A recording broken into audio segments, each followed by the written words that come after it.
Muito prego, né, Toninho? Gente querida, paz de Cristo Jesus. O Senhor abençoe você. Obrigado por dedicar esse tempo aí para a gente estar junto. Obrigado por valorizar essa oportunidade, esse nosso encontro. Desde sempre, eu me preocupo muito com o tempo. Eu acho que o tempo é a coisa mais valiosa que a gente tem. Tempo é a coisa mais importante. É a única coisa que você não recupera, né? O tempo que você gasta investindo em alguma coisa, você nunca mais vai ter esse tempo de volta. E eu tenho muito temor quando a gente se reúne como igreja, quando a gente se reúne assim, no nome de Jesus, ou usando o nome de Jesus, mencionando o nome de Jesus, porque as pessoas estão gastando, investindo seu tempo nesse encontro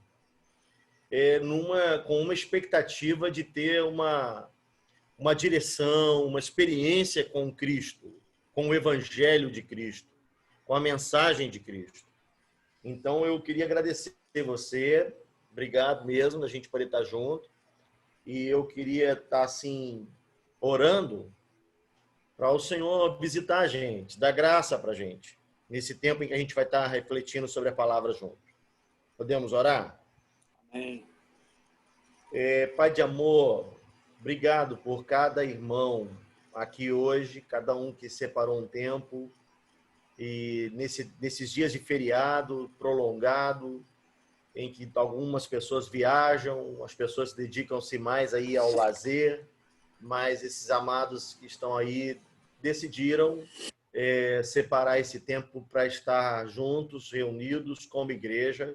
Como disse o Tuninho, ainda que distantes fisicamente, muitos quilômetros de distância, mas a gente pode estar, através dessa ferramenta, reunidos ao redor do Senhor, ao redor da tua palavra, ao redor da tua verdade, ao redor dos teus interesses.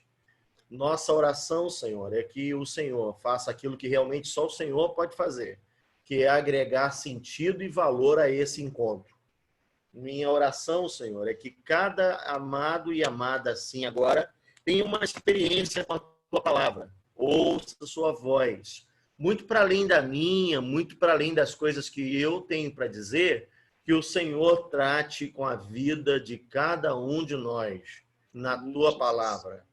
Leva diante do Senhor cativo todo pensamento, em nome de Jesus, toda mente, todo coração, cativo diante do Senhor, voltado para a tua palavra, e que seja derribado todo sofisma, todo interesse que não se chame Deus nesse momento, a fim de que a tua palavra encontre um espaço enorme no nosso coração e na nossa mente, no poder do nome de Jesus. Amém. Amém. Amém. Então, amados, a gente tem aí desejado avançar naquele assunto da pós-modernidade que eu comecei a compartilhar com os irmãos na semana retrasada, e a gente entendeu que devia avançar e digerir esse assunto, talvez um pouco mais pausadamente, com um pouco mais de tempo, para produzir edificação. A gente vive dias assim bastante difíceis, em que a pós-modernidade ou a modernidade líquida, segundo Bauman, são duas maneiras de entender o modo de vida desses dias, mas as duas são similares, são parecidas, mas causam assim enormes cadeias. Eu não estou dizendo que nós estamos vivendo um tempo que nunca houve, assim, no sentido de que o inimigo ele sempre militou produzindo cadeias. E em cada geração, e em cada tempo, cada geração possui seus próprios desafios. Cada geração precisa romper em Deus. Cada geração precisa cumprir o propósito de existência do ponto de vista de Deus. Em cada geração existe um interesse de Deus e existe também um levante de Satanás, em cada geração. O que eu quero dizer é que nós precisamos discernir entender, compreender qual seja assim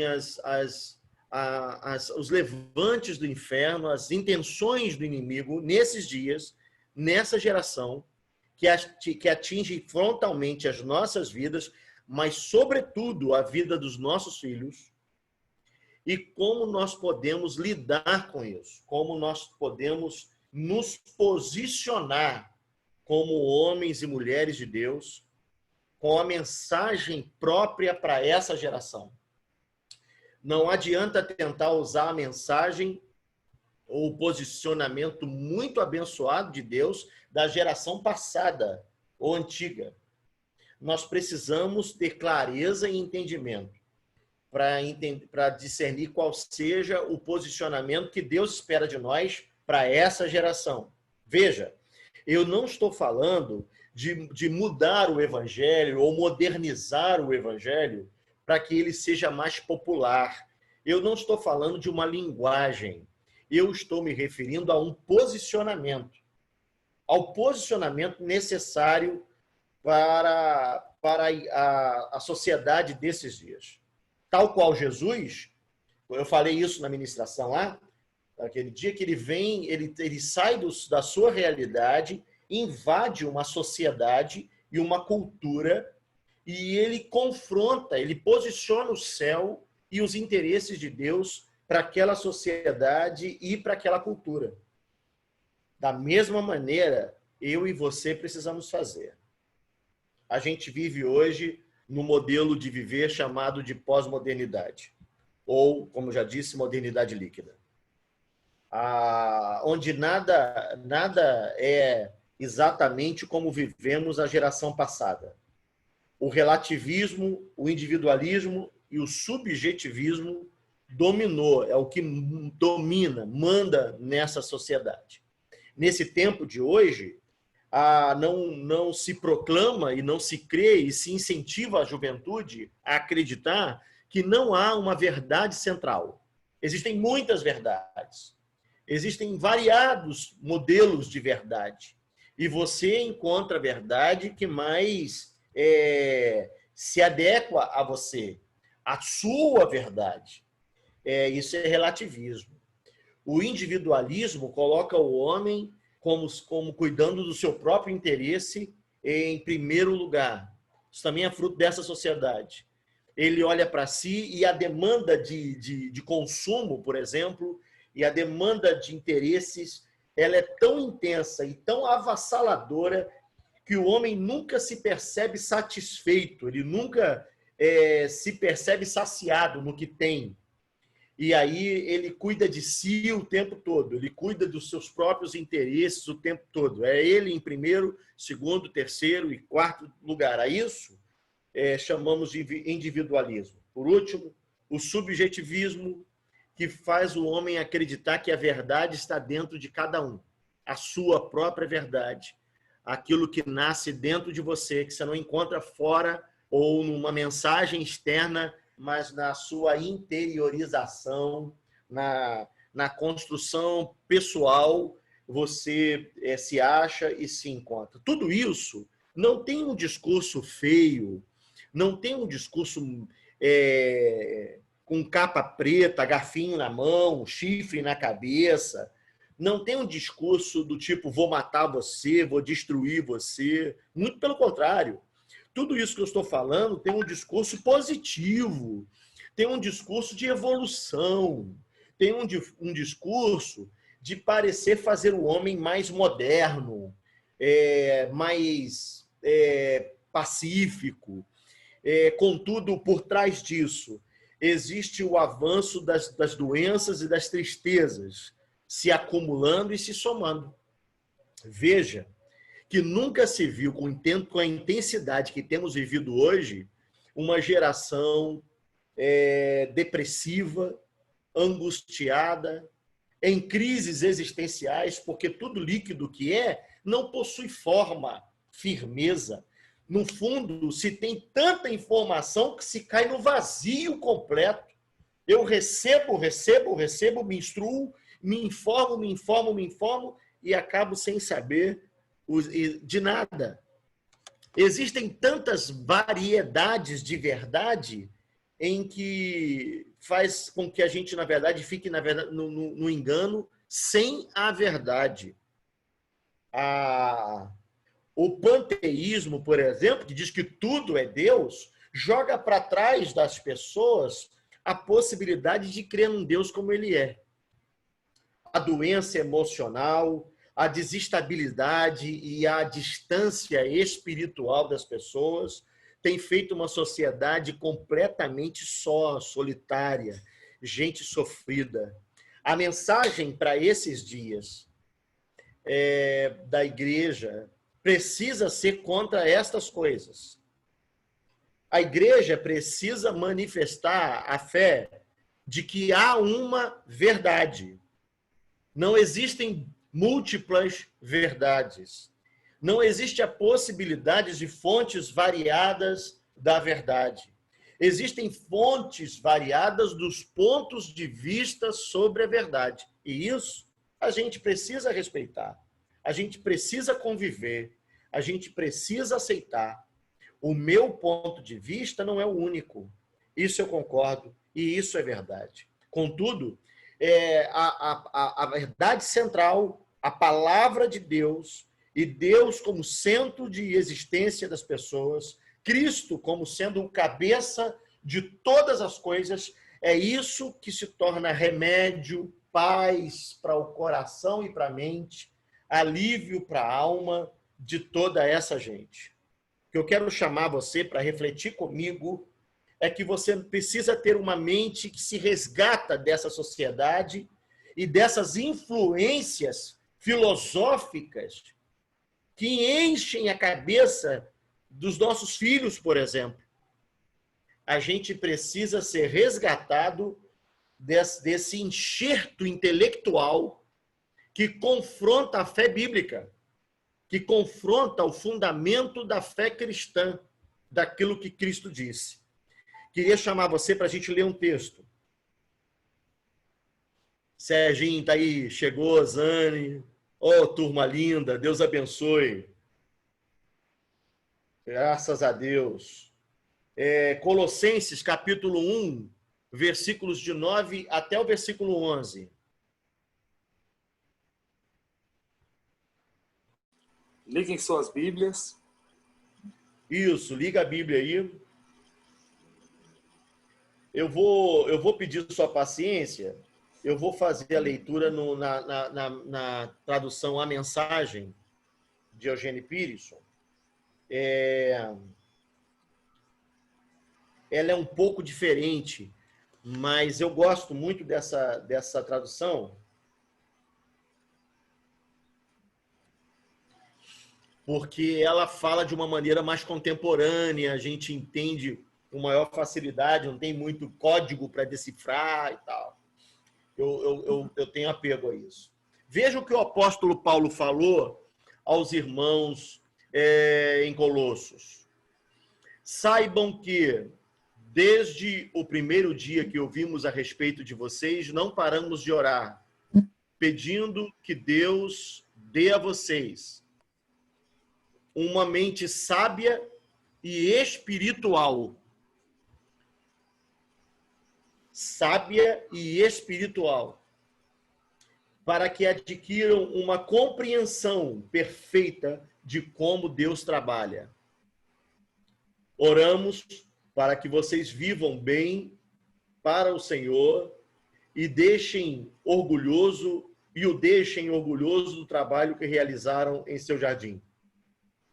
Vocês aprenderam como Deus trabalha e aprenderão como fazer o trabalho de vocês.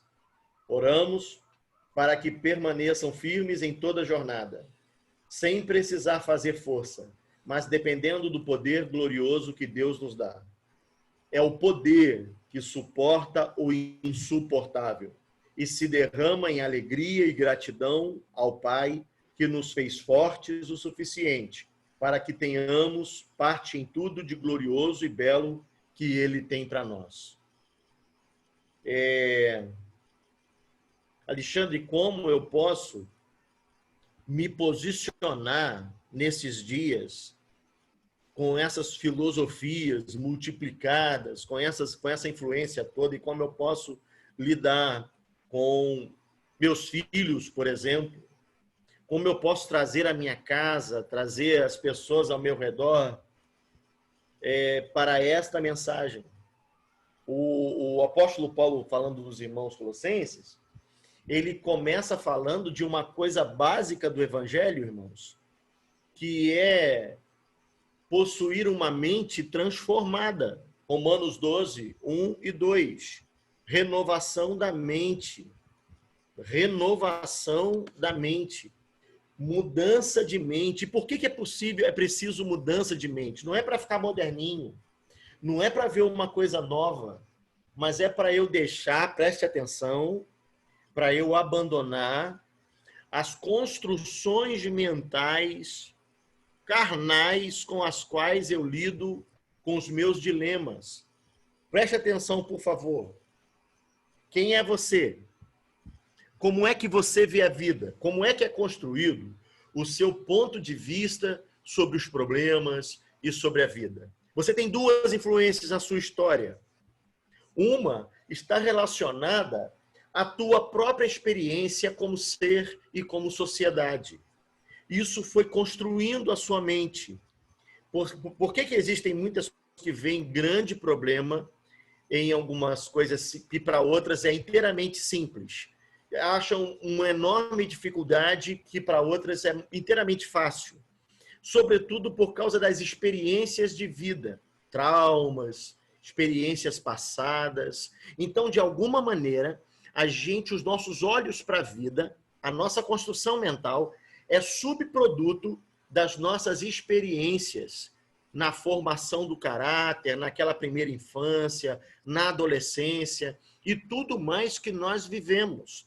A maneira como você lida, por exemplo, com os seus pais, com os seus filhos, a maneira como você lida com dinheiro, a maneira como você lida com espiritualidade, a maneira como você lida com sexualidade, tem muita relação com as experiências que você viveu desde a sua infância. A sua mente precisa renovar. Você precisa permitir que Deus transforme a sua mente para que Ele resgate, para que Ele arrebate você dessas experiências que construíram quem você é, a fim de que você se torne quem Ele te fez para ser. Você entende isso?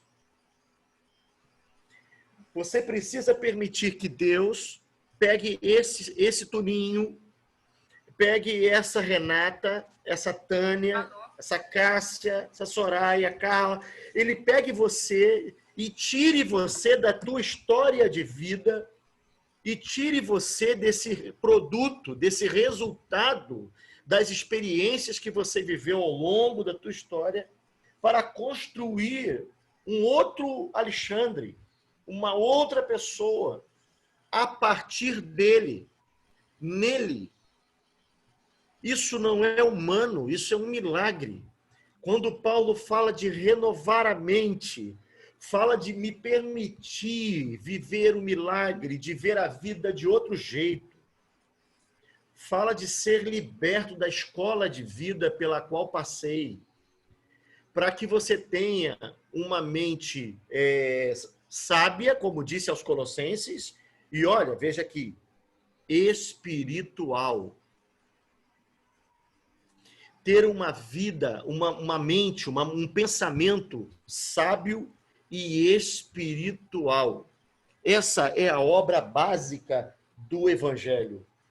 É nos dar sabedoria, mas não é uma sabedoria humana, que a Bíblia diz que é destrutiva, mas uma sabedoria, sobretudo, espiritual.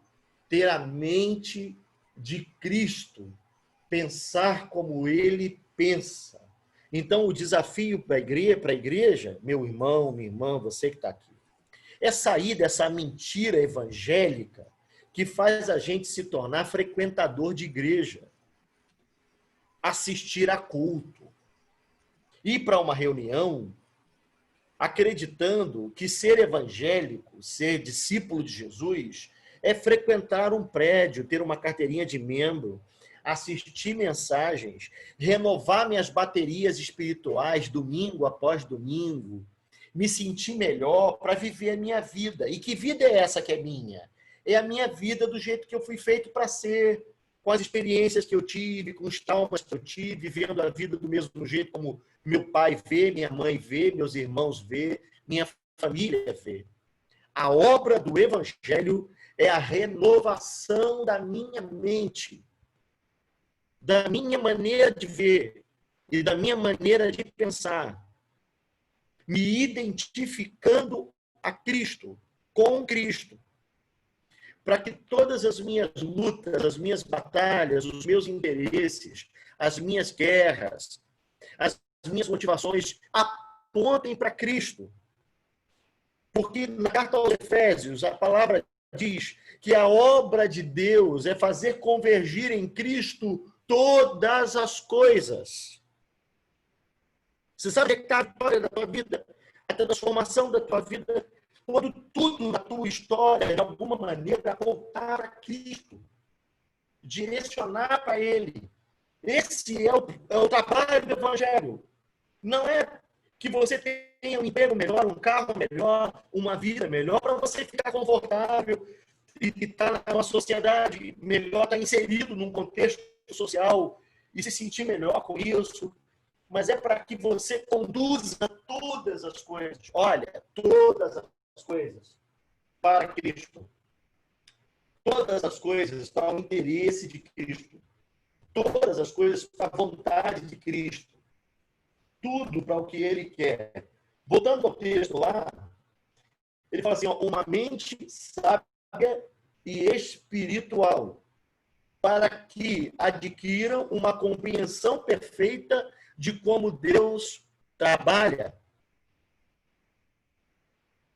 Você sabe aquele dilema de não entender o caminho de Deus?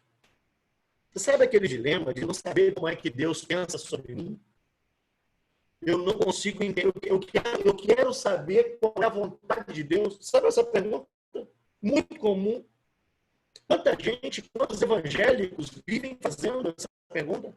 Eu preciso saber qual é a vontade de Deus para a minha vida.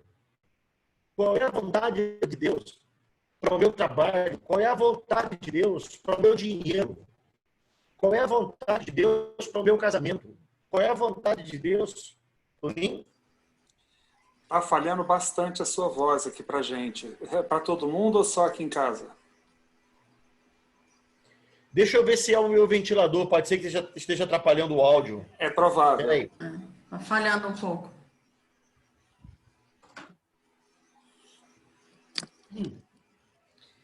Melhorou? 150%, mais ou menos. Misericredo, tu nem Então, obrigado por me salvar.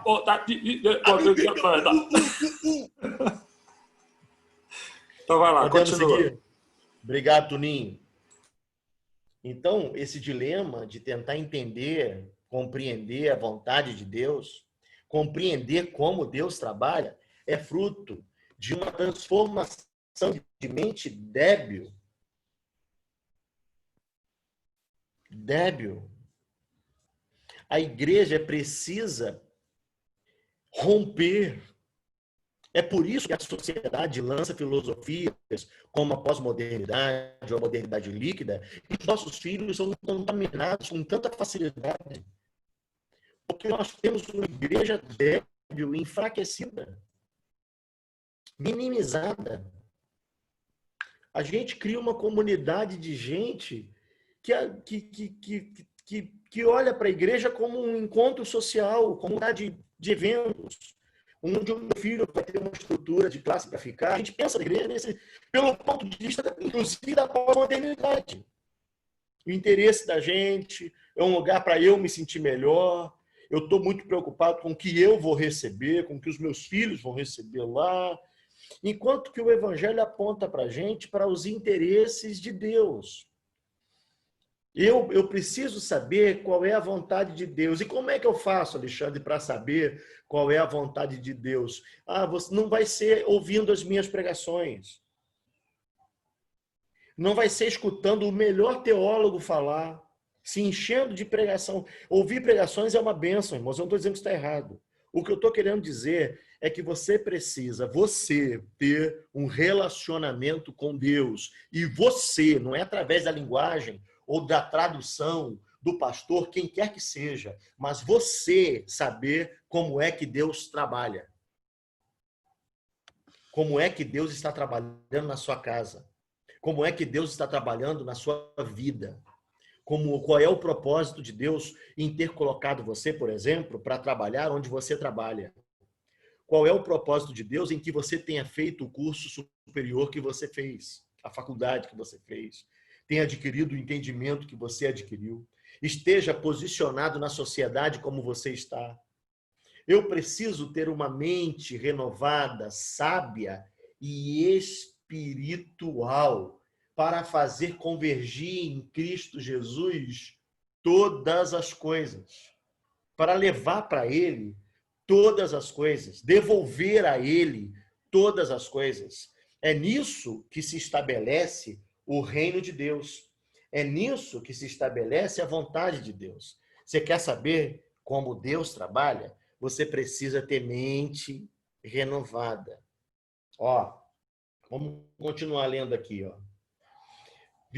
Oramos para que vocês vivam bem. Estou continuando a ler Colossenses. Para o Senhor e o deixem orgulhoso do trabalho que realizam em seu jardim, a igreja de Jesus. Vocês aprenderam como Deus trabalha e aprenderão como fazer o trabalho de vocês. Paulo está dizendo assim, é conhecendo a mente de Deus na minha vida que eu sei como eu desenvolvo um trabalho para Deus. Porque o que você é chamado para fazer? Qual é o chamado de Deus na sua vida? O propósito de Deus na sua vida? A gente está aí organizando e já está existindo e funcionando, ainda que hoje, por conta dessas demandas aí, só virtualmente, mas haverá o tempo em que vai ser físico isso, a comunidade cristã Vereda, aquilo que a gente chamou desse jeito. Uma proposta de comunidade de fé, de igreja, que vai se reunir. O que Deus quer com esse negócio? E como as muitas outras que existem, o que é que Deus quer? Qual é a vontade de Deus? Qual é o plano de Deus? O que o Senhor te chamou para fazer? Para estabelecer mais uma denominação evangélica? Sinceramente, eu acho que não. Uma denominação para servir de emprego para pastores? Desenvolver uma atividade e ser pago por isso, remunerado por isso? Não é isso. Para trabalhar com crianças, para ter música, para ter mais um encontro gospel e evangélico, não é isso. Você tem um trabalho e uma comunidade de fé serve apenas para nos condicionar e nos transformar em corpo, em um organismo, a fim de que os dons de um e do outro cooperem na mutualidade da igreja e façam cada um crescer para a vontade de Cristo. Entende? Mas isso só acontece quando eu entendo como Deus trabalha e eu posso, a partir de entender o trabalho de Deus, entender o meu trabalho. Qual é o meu trabalho? O meu lugar no corpo de Cristo. O meu lugar nesse organismo, nessa teia de relacionamentos, nesse vínculo de relacionamento, o qual eu chamo de igreja e dou um outro nome. Vereda, Batista, Sara Nossa Terra, seja lá qual for. Aí eu fico dando nomes desse negócio. Isso não é um nicho de organização humana. Isso é igreja, corpo de Cristo, cheio de poder e cheio de autoridade, na medida em que eu tenho uma comunidade de gente que aprendeu a buscar a renovação da sua mente. para pensar de maneira sábia e espiritual e entender como é que Deus trabalha. E porque entende como Deus trabalha, consegue entender como vai trabalhar. Consegue entender qual é a função de cada um no corpo de Cristo. Não é por causa de uma organização e de um sistema que eu vou dizer, a igreja vai dizer como é que você vai fazer, você vai ter célula, você vai discipular, você vai fazer aquele negócio ou outro. Essas ideias mirabolantes que a gente tem e fazem a comunidade crescer, mas muito mais do que isso, você precisa entender como é que você, quem é você, no corpo de Cristo, nessa comunidade de relacionamento. Oramos para que permaneçam firmes em toda jornada, sem precisar fazer força, mas dependendo do poder glorioso que Deus nos dá. É o poder que suporta o insuportável e se derrama em alegria e gratidão. Aleluia. Glória a Deus. Das coisas que eu vejo o apóstolo Paulo ensinando aqui, a primeira coisa que, resumindo isso tudo que eu estou falando aqui, mente renovada, que entende como Deus trabalha, e porque entende como Deus trabalha, me dá um modus operandi, me dá uma maneira de trabalhar, me dá uma visão celestial para trabalhar. Isso tudo aqui se chama discernimento. Discernimento. Porque hoje, como eu falei na chamada, e o Toninho fez uma chamada para essa reunião, a gente não sabe mais o que é o certo, o que é errado, o que é pecado, o que é santidade. A nossa geração está rediscutindo a Bíblia, está rediscutindo fundamentos, está rediscutindo princípios. E a gente fica sem saber, no fundo, o que é certo, o que é errado. E a gente pode até começar a fundar uma comunidade de fé que fique tentando dar um caminho fácil para você. Eu vou criar uma apostilazinha aqui e vou dizer o que é pecado, o que não é, o que é certo, o que é errado. E isso é fundamentalismo. A gente lida com a vida das pessoas com um fundamentalismo escriturístico que pega a Bíblia como letra pura, lei pura, sem compreender graça, e é por causa disso que a gente chama de santo quem não é santo nada. Que a gente coi, como Jesus disse aos fariseus, a gente coi moscas e engole camelos. A dificuldade da igreja ao longo dos anos de entender o que é certo e o que é errado, o que é pecado e o que não é porque ela acha que ela vai entender essas coisas olhando para um livro. A Bíblia não é um livro, perdão. A palavra de Deus não é apenas um livro, mas a partir de um livro é uma palavra viva, é um relacionamento. Você entende isso? Você precisa guiar a sua família e se enquadrar nessa sociedade, nessa geração, a partir do poder de discernimento do Evangelho, que renovou a sua mente, te fez entender como Deus trabalha. E aí, a partir disso, te fez entender como você deve trabalhar. Se posicionar no meio da igreja, se posicionar no meio, em sua família, se posicionar na sociedade, se posicionar com seus filhos, se posicionar no seu trabalho, se posicionar na sua faculdade. Fala, Toninho. Voltou a falhar desde a hora que você falou que você precisa entender que é mais do que um livro, que é relacionamento, que é poder de Deus. Daí para cá a gente não conseguiu entender bem, que falhou bastante. Se você puder recolocar. Obrigado, Toninho. Será que é minha internet, cara? Eu botei uma internet melhor, rapaz. Misericredo. Eu acredito que você caiu no conto da internet. Mas eu boto... Depois eu discuto esse assunto, mas vamos lá. O que eu estou querendo... Eu vou repetir para os irmãos, tá bom? Porque é importante repetir isso, inclusive, que alguém pode ficar assustado, achando que eu falei uma heresia. Que a Bíblia não é a palavra de Deus. Não é isso que eu estou dizendo. Eu estou querendo dizer que o livro, a letra, não é em si só, e é apenas na letra a palavra de Deus. Porque olhando para a letra, que historicamente A igreja evangélica no Brasil e no mundo construiu atrocidades, excluiu e mutilou pessoas na fé e na alma. Olhando para a letra, cônscios de que estavam fazendo a verdade e lutando pela santidade, a igreja destruiu a alma de um monte de gente ao longo da história. A gente precisa entender que a palavra de Deus é a partir do livro, não apenas na letra, mas a partir do livro, vida, alma, relacionamento, verdade.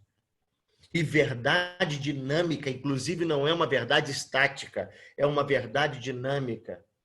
Dinâmica. E com a possibilidade de, inclusive, se revelar mais a cada vida, a cada tempo, a cada geração, a cada era para a gente. A gente precisa permitir que o Espírito Santo transforme a nossa mente, nos dando uma maneira de pensar sábia e espiritual, para lidar e se posicionar nessa sociedade. A minha oração é que o Pai faça essa obra na sua vida. A minha oração é que você pare de ser crente, pare de ser evangélico e se transforme em um guerreiro de Deus, um discípulo de Jesus. O que eu quero dizer é que você seja mais do que apenas um religioso.